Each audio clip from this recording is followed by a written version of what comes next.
สวัสดีค่ะทุกคนวันนี้ช่องฟุตเฮลวาไรตี้นำเสนอเมนูผัดไข่ใส่หน่อไม้ฝรั่ง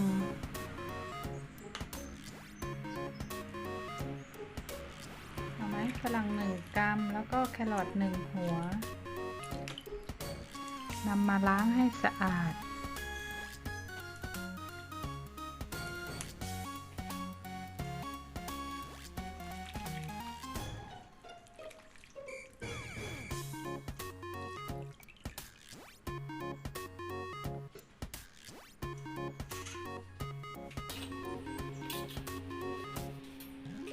หลังจากนั้นหั่นเป็นท่อนสั้นๆ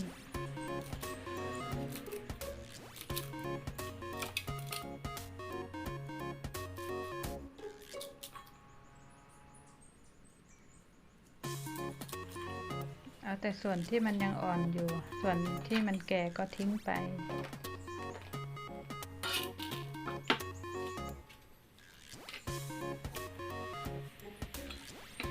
แครอทหลังจากล้างสะอาดแล้วเราก็มาหั่นเป็นชิ้นๆ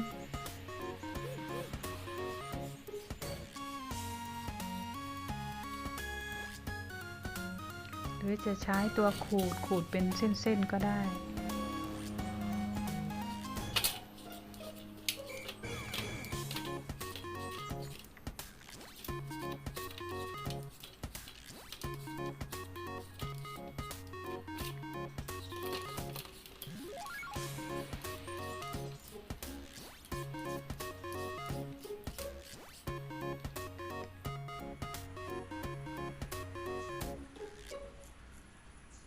ตำกระเทียมใส่เกลือเล็กน้อยตำให้ละเอียด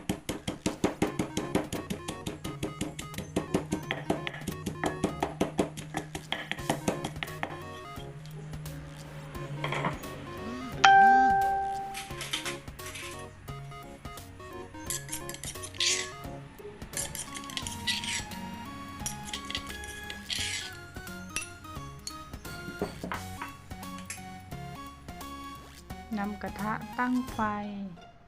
เมื่อกระทะร้อนก็ใส่น้ำมันลงไป 1-2 ช้อนชาในที่นี้เราใส่น้ำมันมะกอก 1-2 ช้อนชา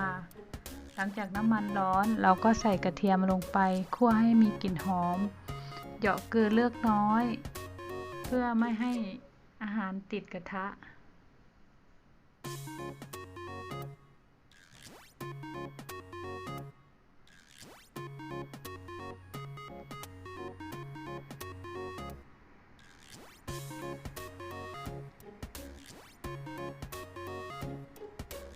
คั่วกระเทียมให้มีกลิ่นหอมนะคะ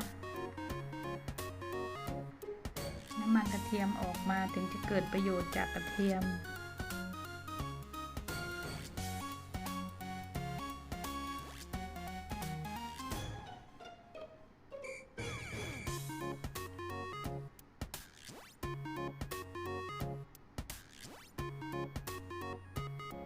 หลังจากกระเทียมหอมแล้วก็ใส่หน่อไม้ฝรั่งลงไปผัดให้เข้ากัน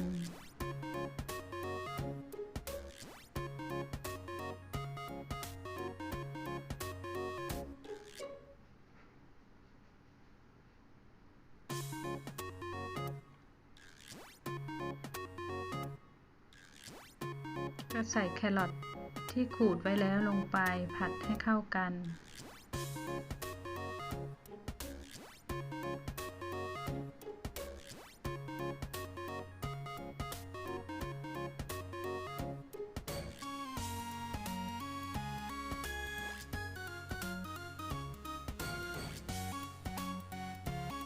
น้ำตาล 1-2 ช้อนชา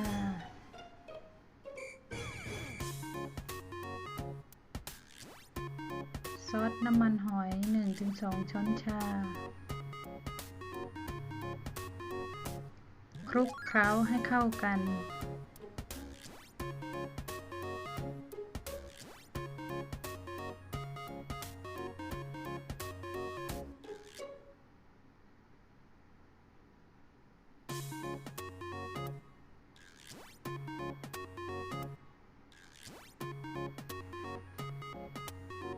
รอทเริ่มสุกเราก็ตอกไข่ลงไป2 ใบใช้ผักหน่อไม้ฝรั่งและก็แครอทกรบไข่ให้มีความร้อนไข่จะได้ไม่คาว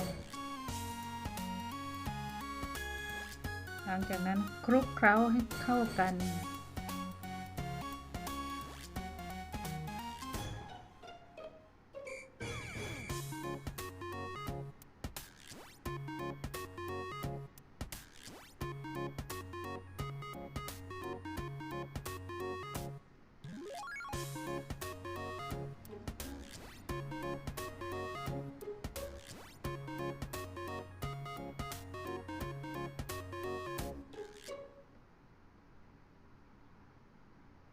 เมื่อดูว่าแครอทก็สุกแล้วหน่อไม้ฝรั่งสุกแล้วไข่สุกแล้วก็ชิมรสชาติเป็นที่พอใจก็ปิดไฟยกลงมารับประทานได้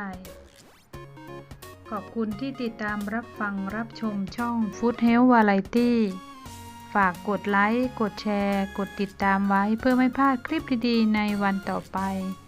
ขอบคุณค่ะ